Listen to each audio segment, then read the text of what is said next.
Okay, so we're on page 3 of the review. This is problem 9. Problem 9 is a quantitative comparison problem, the type that you'll see on the upcoming ERB test.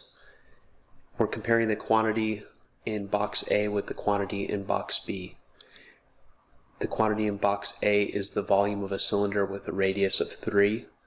The quantity in box B is the volume of a cylinder with a height of 3.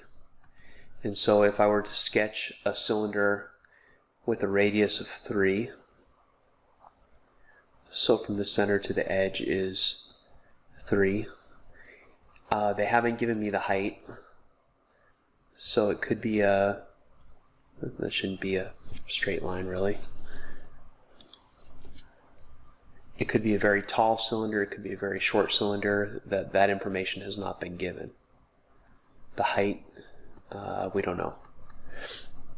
This other cylinder has a height of 3, so I know that its height is 3. Let me try to match it to the 3 that I drew over there. So it's got a height of 3, but I don't know how big the base is. I don't know the radius of the circular base. I want to undo that actually and be consistent here. The height is 3, but the radius, we don't know that. Okay. The formula for volume of any prism or cylinder is area of the base multiplied by the height. And if we substitute the formula for the area of the base, which is pi r squared for a circle, we know that the volume is pi times the radius squared times the height of the cylinder. So the volume of the cylinder described in box A would be pi multiplied by 3 squared multiplied by the height, which we don't know. The volume of the cylinder in box B would be pi multiplied by the radius squared, we don't know what that is, multiplied by the height, which is 3. So here we have 9 pi times h, and here we have 3 pi times r squared. Now the thing is, if the height of this cylinder is very, very small, very, very short, this cylinder might have a volume less than this cylinder. But if the height is very, very tall, I mean, it could be 50 miles high, we don't know, they haven't told us that, then that would be a huge volume, and then A would be bigger than B. In the same way, if this radius is very, very small, that may indicate that this volume is smaller than this volume. But if the radius is huge, like if it's like a circular swimming pool type situation, that would be a huge volume, and then B would be greater than A. There's just no way to tell without having either this height or this radius. I mean, really you need both of them to be able to compare the volumes, and so there's not enough information here to tell which is greater in this case. So the correct answer choice is D.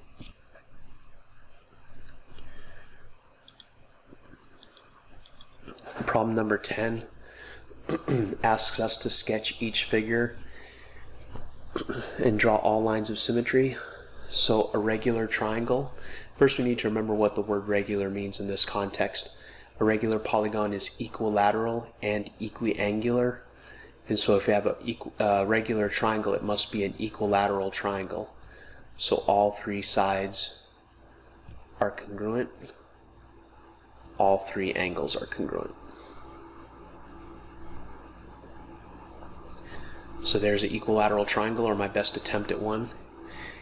And we want to draw lines of symmetry. A line of symmetry is a line that would, if you fold it along that line, the shape would match up. For example, if I drew a line through here, I'm showing it as a dotted line because it's not part of the figure. If I fold it along this line, this half of the triangle would match up perfectly with this half of the triangle. The triangle is reflected across this line of symmetry. It's like looking at itself in a mirror.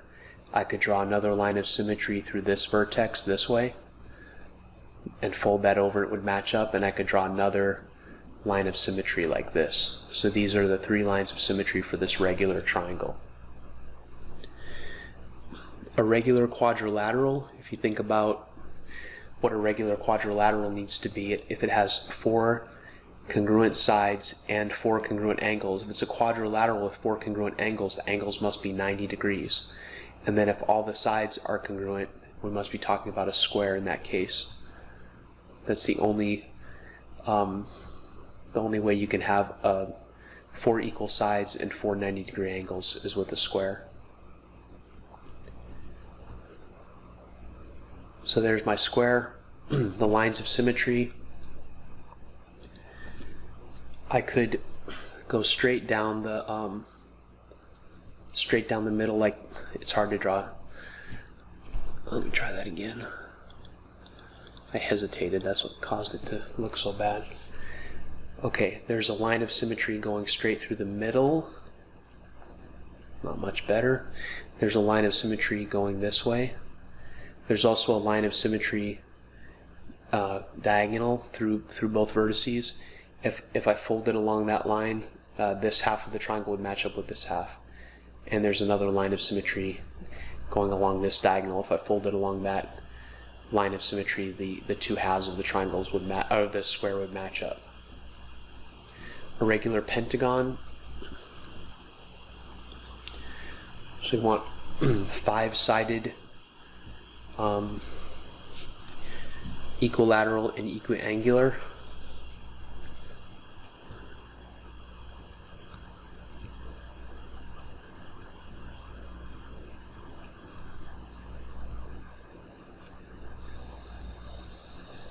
Not perfect, but pretty good. The lines of symmetry for this one, there would be a line of symmetry going through each vertex, bisecting the side opposite that vertex. So there's a line of symmetry there, line of symmetry here, line of symmetry. Let me try to fix that.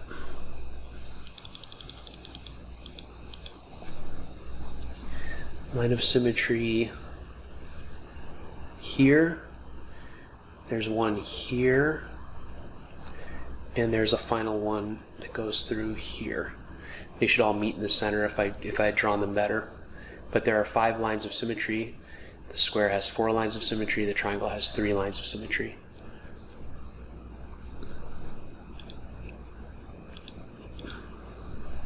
Problem number 11 is another quantitative comparison problem.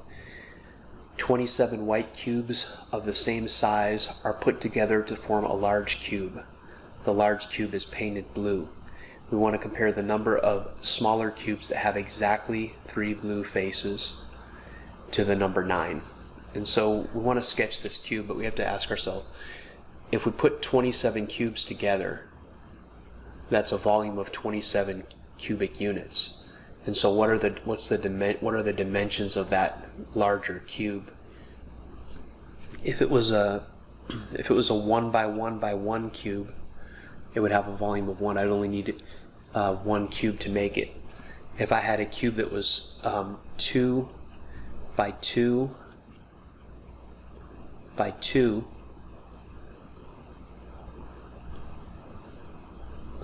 that cube would be made up of boy, that's bad. Oh, my drawings are not very good today.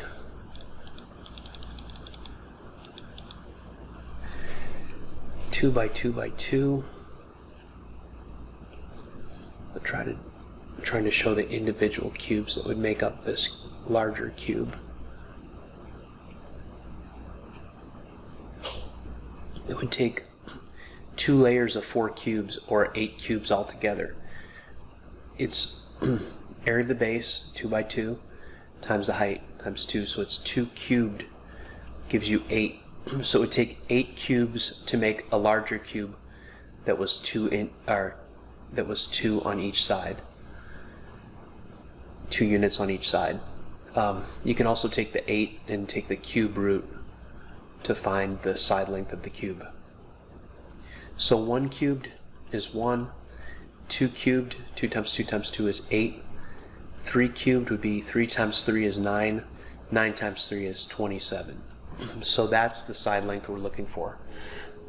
we must be talking about a cube that has a side length of 3.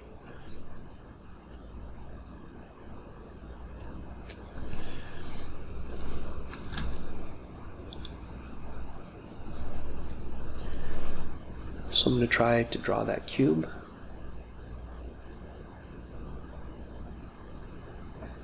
By first showing this square face.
It's going to look a lot like, it's going to look exactly like a Rubik's Cube.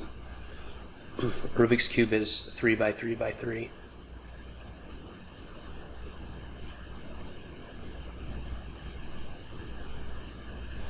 Okay, so now that we've sketched it, the quantity in box A is the number of smaller cubes. How many of these smaller cubes would be blue on exactly 3 faces? So you put this whole thing together with these 27 cubes.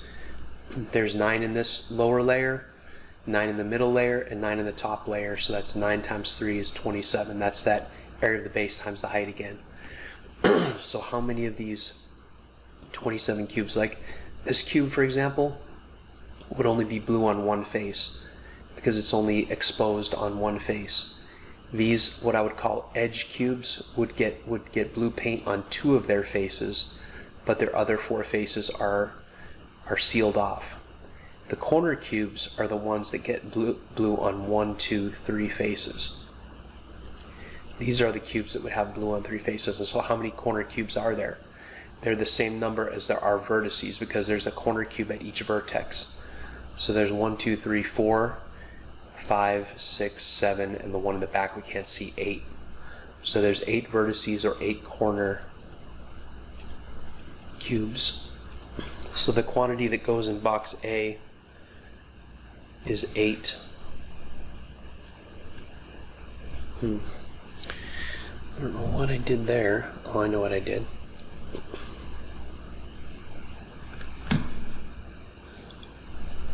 The quantity in box A is 8, and we're comparing that to 9. So in this case, 9 is greater than 8, so B is greater than A. Finally, for page 3, we have the cylinder, and we need to calculate the surface area of the cylinder. We're directed to estimate using 3.14 for pi and to round our answer to the nearest tenth. The formula for surface area of a cylinder is given to you on your review and will also be given to you on your test. Surface area is equal to 2 pi r squared plus 2 pi r h. I think I reversed those terms when we learned it earlier, but the 2 pi r squared is simply, pi r squared is the area of this circular base, pi r squared is the area of this other circular base, so we have 2 times pi r squared gives us the surface area for the 2 bases. The surface area, the lateral surface area, the surface area of this curved surface that goes around the outside is 2 pi r h, because 2 pi r is the circumference of this circle and h is the distance between the circular bases. So if you were to unwrap this lateral surface, you get a rectangle that has a base equal to the circumference of the circle and a height equal to the height of the cylinder, and so that's where the 2 pi r h comes from. But we can simply substitute into this formula, but I'd like you to know where the formula comes from. And so the surface area is approximately equal to 2 multiplied by 3.14 multiplied by the radius, which will be half of 19.2, that's 9.6 squared, plus 2 multiplied by 3.14 multiplied by the radius, which is 9.6, multiplied by the height of the cylinder, which is 30. You can use a calculator to calculate those terms separately, and you'll get 578.76, 578 and 76 hundredths for the combined area of the two circular bases. Plus, you'll get 1,808 and 64 hundredths for the lateral surface area. Okay, and when you combine those, you get your total surface area, which is approximately equal to 2,387 and 4/10 once you, actually it looks like the way these add up, it adds up to 0.4. You don't really have to round if my numbers are right, and I think they are. But if you did get something beyond the tenths place, you should round to the nearest tenths according to the instructions. Feet squared would be the correct units, because even though the cylinder is three-dimensional, when we're talking about surface area, we're talking about the two-dimensional space that is taken up by the surface, how much two-dimensional space it would take to cover the cylinder, as an example. So there's our total surface area, and that completes page 3 of the review. We'll conclude the review with page 4 on the next video. Thanks for watching.